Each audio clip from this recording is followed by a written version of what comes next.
Hi everyone, সবাই কেমন আছো? আশা করি সবাই ভালো আছো। তো আমিও ভালো আছি। তো আজকে হচ্ছে গিয়ে 4th ডিসেম্বর, হচ্ছে গিয়ে বুধবার। তো সকাল থেকে ব্লগটা শুরু করলাম, তোমরা দেখতে থাকো, আশা করি ভালো লাগবে।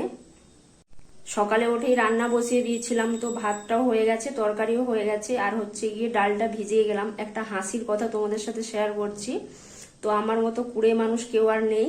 তো ডালটা প্রেসার কুকার ধুতে হবে বলে প্রেসার কুকারে ডালটা দিলাম না, তো ডালটা একটু গরম জল দিয়ে ভিজিয়ে যাচ্ছি, ইউনিভার্সিটি থেকে এসে রান্না করব। তো তোমরা কে কে এরকম করো অবশ্যই কিন্তু কমেন্ট করে জানিও। তো আজকে আমার এখনো স্নান হয়নি, তো স্নান না করেই, তো ফ্রেশ না হয়েই আমি ব্লগটা শুরু করে দিলাম। তোমরা দেখতে থাকো, আশা করি তোমাদের ভালো লাগবে। তো দেখো বন্ধুরা, স্নান টান করে চলে এসেছি, ঠাকুরের ধূপও দেওয়া হয়ে গেছে। এবার চলো সকালের খাবারটা খেয়ে নিয়ে ঝটপট রেডি হয়ে ইউনিভার্সিটি যেতে হবে। সকালের খাবারে রয়েছে, এখানে দেখো কিশমিশ নিয়ে নিয়েছি, আর এখানে রয়েছে রুটি, কালকে বানিয়ে রেখেছিলাম দুটো রুটি, আর এখানে নিয়ে নিয়েছি গুড়। তো গুড় দিয়ে রুটিটা খেয়ে নেব। তো চলো খেয়ে নিই। তো বন্ধুরা, ইউনিভার্সিটি থেকে এসে তো ডালটা বাকি ছিল, ডালটা করে নিয়েছি। তো একদম দুপুরের মেনু নিয়ে চলে এসেছি। এখানে দেখো লেবু রয়েছে, আর রয়েছে এখানে ভাত, আর এখানে রয়েছে বিমস আলুর ভাজা, যেটা পেঁয়াজ কাঁচা লঙ্কা টমেটো দিয়ে করেছি, আর এখানে হচ্ছে গিয়ে রয়েছে ডাল। আজকে ডালটা একটু অন্যরকম ভাবে বানিয়েছি। এখানে পেঁয়াজ রসুন ফোড়ন দিয়ে শুকনো লঙ্কা দিয়েছি, আর হচ্ছে গিয়ে 5 ফোড়ন দিয়েছি, আর কালো সর্ষে দিয়েছি। এটা ফোড়ন দিয়ে ডালটা করেছি। তো কিছু একটা বিক্রি করতে এসছে, জানি না কি। তো এইরকম ভাবে ডাল বানিয়ে দেখবে, খেতে কিন্তু দারুণ লাগে।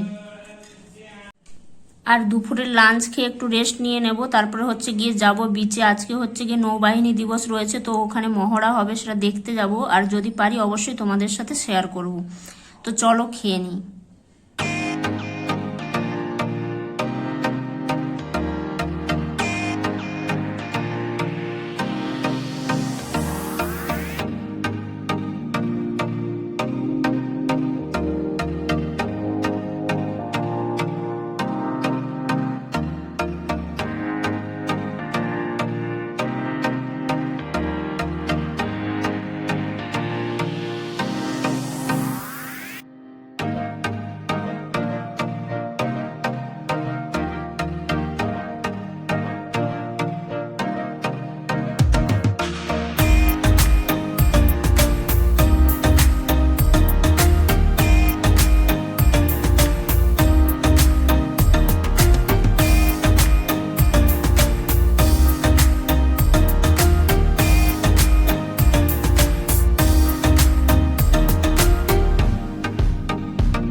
এগুলো